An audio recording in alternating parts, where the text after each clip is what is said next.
She's the Secretary of State preparing to run for president. He's an unemployed journalist who just quit his job on principle and lives in his friend's basement. When they start dating, the entire world loses its mind, not because of a scandal, but because he doesn't look the part. This is the story of what happens when love collides with image, when authenticity threatens ambition, and when the most powerful woman in the world falls for the least impressive guy in the room. Welcome back to Scene Summary. Today I'm going to show you a sharp, hilarious romantic comedy that asks a dangerous question. What if being yourself is the one thing that destroys everything you love? Spoilers ahead. Watch out and take care.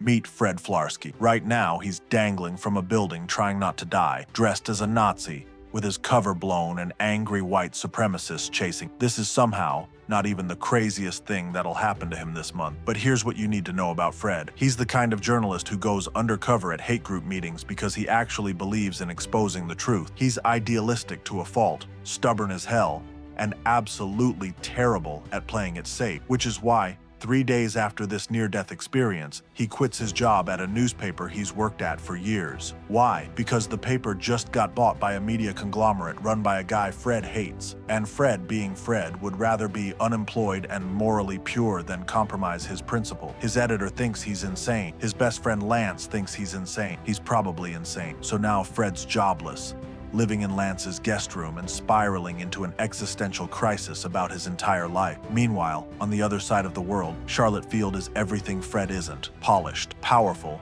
and in complete control. She's the youngest Secretary of State in American history, Rhodes Scholar, Pulitzer Prize winner, and the woman everyone assumes will be the next president. When she walks into a room, heads turn. When she speaks, people listen. She's brilliant, she's driven, and she's absolutely terrifying in the best way possible. But there's a problem. President Chambers, the guy who made her Secretary of State, is stepping down.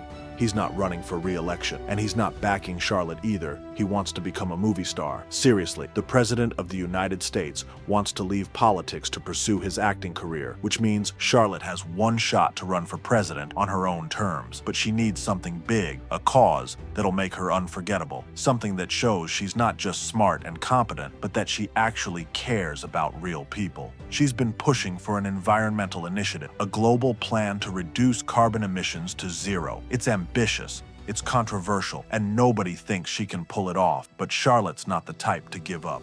Now, here's where things get weird. Fred ends up at a fancy party with Lance, who's dating a rich guy throwing the event. Fred's uncomfortable, out of place, wearing his usual wrinkled jacket while everyone else looks like they stepped out of a magazine, and then he sees her, Charlotte. At first, he can't believe it, but it's definitely her, his babysitter from when he was 13, the girl he had the most intense, awkward, all-consuming crush on, the person who was kind to him when nobody else was. She used to let him help her practice speeches for student council elections. She'd talk to him like he mattered, and now she's the Secretary of State. Fred does what any rational person would do. He panics, tries to leave, and accidentally makes eye contact with her across the room. She recognizes him, waves him over, and suddenly, Fred's talking to the most powerful woman in America like it's just another Tuesday. They catch up. She's warm, surprisingly down to earth. She remembers him, actually remembers specific things about him, like the recycling speech she practiced in her treehouse while he watched, completely mesmerized. For a moment, it feels like no time has passed at all. Then she makes him an offer that changes everything. She needs a speechwriter, someone who can make her sound authentic, passionate,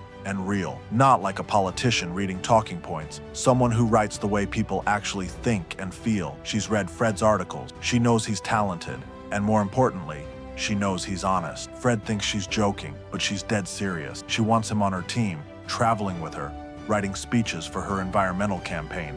It's insane. It's impossible. It makes no sense. He says yes. What happens next is a whirlwind. Fred gets thrown into Charlotte's world. Private jets, international summits, 5-star hotels, and a schedule so packed he barely has time to breathe. Her team is skeptical. Maggie, her chief of staff, looks at Fred like he's a stain on the carpet. Tom, her strategist, keeps asking if Charlotte's sure about this, but Charlotte sees something in Fred that nobody else does. She sees someone who hasn't been corrupted by ambition yet, someone who still believes words matter, that integrity matters. And slowly, impossibly, they start connecting. Late-night writing sessions turn into deep conversations. Shared frustration with politics turns into shared laughter. Charlotte starts letting her guard down around Fred, showing him the person she is when the cameras aren't rolling. And Fred realizes that underneath all the power and polish, she's still the girl from the treehouse, smart, and trying to do the right thing in a world that punishes you for it. And then they kiss. It's unexpected, impulsive, and absolutely the worst possible decision for both their careers. But it's also real, more real than anything either of them has felt in years. So they start dating, in secret at first. Because how do you explain this? The Secretary of State and an unemployed journalist with terrible fashion sense and a habit of saying exactly what he thinks. Her team would freak out. The media would destroy them, so they keep it quiet. But here's where things get complicated.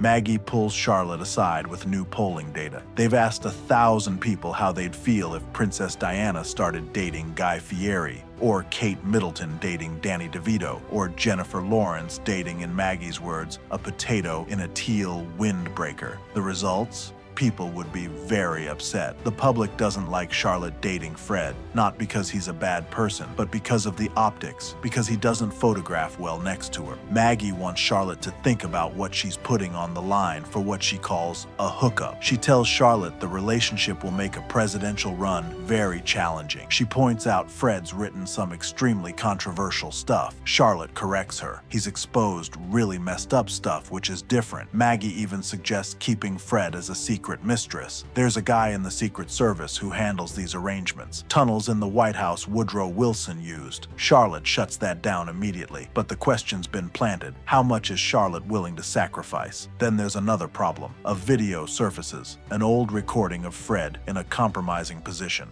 It's embarrassing and being used as blackmail. If Charlotte doesn't back off from exposing corruption, the video goes public. Charlotte's terrified of how people will react. She can't take that risk with her campaign, so she tells Fred they need a different plan. They'll work with a consultant who can scrub his internet history, make sure nothing else pops up, and then they'll work on his image, figure out how to present themselves as a couple to the public. Fred asks how long that'll take. Charlotte says maybe a couple months, but Fred pushes back. A couple months could turn into longer, and meanwhile, she's pretending not to date him, scrubbing his internet history so his articles disappear, sneaking him around like Marilyn Monroe and JFK, and they're doing all of this because he's not right, because the version of him they'd eventually present wouldn't actually be him. Charlotte admits that's basically the plan, and Fred says 5 words that end everything. I can't do it. He wishes he was the type of person who could, but he's not. He can't pretend to be someone else. He can't erase his work. He can't hide who he is. Charlotte tells him he doesn't have to, but they both know what that means. So Fred leaves, and Charlotte throws herself into the campaign. She tells herself she made the right choice, that politics requires sacrifice, that she can't save the world and keep Fred too, but something's broken. She's doing everything right, giving speeches, shaking hands, following the script. Then comes her big speech, the one launching her presidential campaign, the moment she's dreamed about since childhood. She's on stage, talking about how that young girl would feel seeing her now, and suddenly she can't do it anymore. She goes completely off script.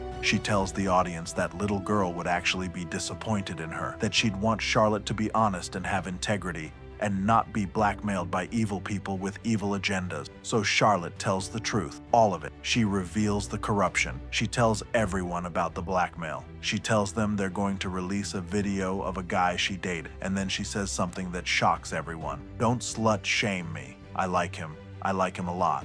She addresses the video directly, says the guy in it does that, and so do all of them, so deal with it. It's the most honest, unpolished, real moment Charlotte's had in years, and Fred's watching from home. He sees the woman he fell in love with standing on that stage, refusing to apologize for who she is. So he runs to her. He shows up at her hotel. Charlotte sees him and says, "Here's the deal. I love you. I know I do because I've never been so scared in my entire life. And I once shared an elevator with Saddam Hussein, just me and Saddam. And this is way scarier." Fred finally speaks. "I've been in love with you since I was 12 years old." They kiss, for real this time. And then Charlotte does something that would have been unthinkable days earlier. She brings Fred outside to face the reporters. She introduces him as her boyfriend, tells everyone he's going to be right by her side on her campaign trail. The crowd goes wild. The movie ends with Charlotte being sworn in as President of the United States. Fred's standing next to her. Still himself, still the guy in the rumpled jacket with strong opinions and messy hair. Her poll numbers, they're fine, maybe even better than before. Turns out people like authenticity when it's genuine, and Fred finally has a job he's good at, helping the woman he loves stay true to herself even when the whole world's watching.